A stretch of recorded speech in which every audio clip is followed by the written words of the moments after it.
അതുപോലെ അർജന്റീനയിലേക്ക് എക്സ്പോർട്ട് ചെയ്യാൻ നിങ്ങൾക്ക് ആഗ്രഹമുണ്ടെങ്കിൽ ഇനി പറയുന്ന കാര്യങ്ങൾ നിങ്ങൾക്ക് തീർച്ചയായിട്ടും പ്രയോജനപ്പെടും. അത് പ്രധാനമായും അറിഞ്ഞിരിക്കേണ്ടത് ഇന്ത്യൻ സ്പൈസസ് ആൻഡ് വെൽനസ് പ്രൊഡക്ഷൻ്റെ ആണ്.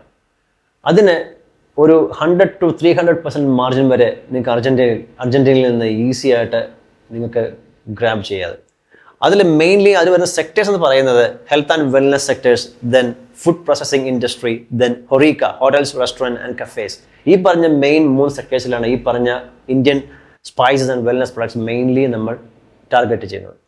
അതിൽ പ്രൊഡക്റ്റിനെ പറ്റി പറയുകയാണെങ്കിൽ mainly turmeric powder, then moringa powder, black pepper, chilli powder, ginger powder, sesame seeds, then desiccated coconut തുടങ്ങിയ എല്ലാവിധ പ്രൊഡക്ട്സും ഈ വക കാറ്റഗറിയിൽ പെടുന്നതാണ്. ഇതെല്ലാം ഈ പറഞ്ഞ സെക്ടേഴ്സിലേക്കും ആവശ്യമുള്ളതാണ്. എന്തുകൊണ്ട് അർജന്റീന എന്ന് ചോദിച്ചു കഴിഞ്ഞാൽ അതിന് ഒറ്റ ഉത്തരമേ ഉള്ളൂ. One of the largest market in South America. South അമേരിക്കയിൽ തന്നെ ഏറ്റവും വലിയ മാർക്കറ്റുകളിൽ ഒന്നായി അർജന്റീന മാറിക്കൊണ്ടിരിക്കുകയാണ്. അതുപോലെ rapid growth in food and hospitality sectors. Food and hospitality സെക്ടറിലേക്ക് വളരെ വലിയ ഒരു ഗ്രോത്താണ് അർജന്റീനയിൽ ഉണ്ടായിക്കൊണ്ടിരിക്കുന്നത്.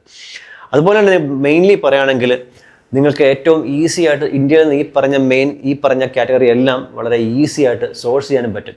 സോ ഈ പറഞ്ഞ പ്രൊഡക്റ്റുകളെല്ലാം നിങ്ങൾക്ക് അർജന്റീനയിലേക്ക് എക്സ്പോർട്ട് ചെയ്യാൻ ആഗ്രഹമുണ്ടെങ്കിൽ അവിടെ എങ്ങനെയാണ് ബയേഴ്സിനെ കണ്ടുപിടിക്കേണ്ടത് നിങ്ങൾക്ക് അറിയില്ല എന്നുണ്ടെങ്കിൽ, ബയേഴ്സിനെ കണ്ടുപിടിക്കാൻ പഠിക്കണമെന്ന് ആഗ്രഹമുണ്ടെങ്കിൽ താഴെ എക്സ്പോർട്ട് എന്ന് കമൻറ്റ് ചെയ്യുക.